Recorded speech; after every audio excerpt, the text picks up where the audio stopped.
رات کا آخری پہر تھا اور تیز بارش کے ساتھ ساتھ سردی کا تو پوچھئے ہی مت، ہڈیوں میں گھسی جا رہی تھی۔ میں اپنی گاڑی سے شہر سے واپس اپنے گھر آ رہا تھا۔ کار کے دروازے بند ہونے کے باوجود سردی محسوس ہو رہی تھی۔ دل میں ایک ہی خواہش تھی کہ بس جلدی سے گھر پہنچ جاؤں اور بستر میں گھس کر سو جاؤں۔ سڑکیں بالکل سنسان تھیں، یہاں تک کہ کوئی جانور بھی نظر نہیں آ رہا تھا۔ لوگ اس سرد موسم میں اپنے گرم بستروں میں دبکے ہوئے تھے۔ جیسے ہی میں نے کار اپنی گلی کی طرف موڑی تو مجھے کار کی روشنی میں بھیگتی بارش میں ایک سایہ نظر آیا۔ اس نے بارش سے بچنے کے لیے سر پر پلاسٹک کے تھیلے جیسا کچھ اوڑھ رکھا تھا اور وہ گلی میں رکے ہوئے پانی سے بچتے ہوئے آہستہ آہستہ جا رہا تھا۔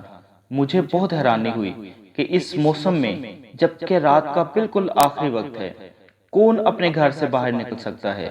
مجھے اس پر ترس آیا کہ پتہ نہیں کس مجبوری نے اس کو ایسی طوفانی بارش میں باہر نکلنے پر مجبور کیا ہے۔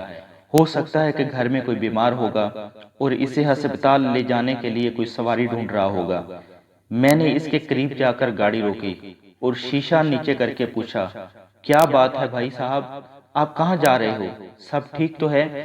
ایسی کون سی مجبوری آ گئی کہ ایسی تیز بارش اور اتنی سرد رات میں آپ کو باہر نکلنا پڑا؟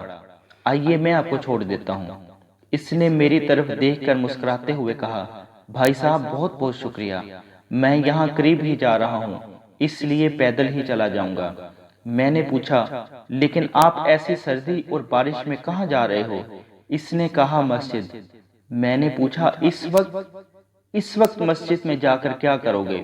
تو اس نے جواب دیا کہ میں اس مسجد میں مؤذن ہوں اور فجر کی اذان دینے کے لیے جا رہا ہوں۔ یہ کہہ کر وہ اپنے راستے پر چل پڑا اور مجھے ایک نئی سوچ میں گم کر گیا۔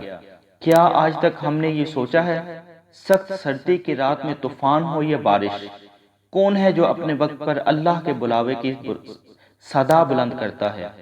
کون ہے جو آواز بلند کرتا ہے کہ آؤ نماز کی طرف، آؤ کامیابی کی طرف؟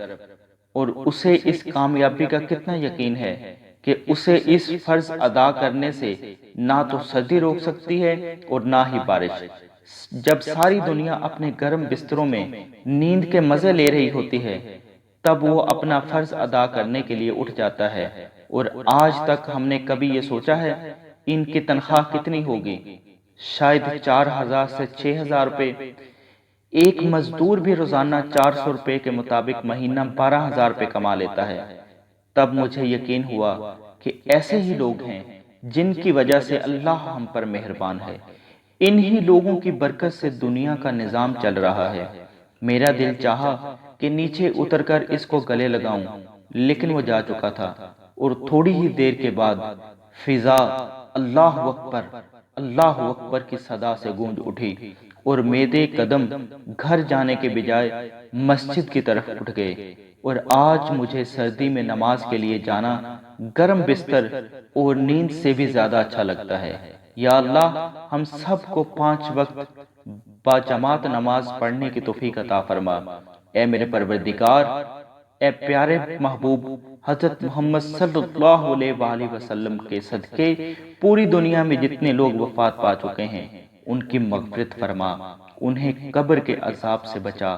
جو بیمار ہیں یا پریشان ہیں تو ان کے اپنے کرم سے معاف فرما اور ان کی بیماری اور پریشانیوں کو دور فرما۔ اے میرے اللہ، اپنے پیارے حبیب حضرت محمد صلی اللہ علیہ وآلہ وسلم کے صدقے جس نے اللہ کی رضا کے لیے مسجد میں جا کر اذان دی، اے میرے پروردگار تو اس کی تمام پریشانیوں کو دور فرما اور اس کو اجر و انعام عطا فرما۔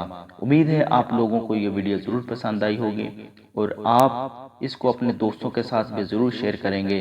اللہ پاک میرا اور آپ سب کا حافظ و ناصر ہو۔ اللہ حافظ۔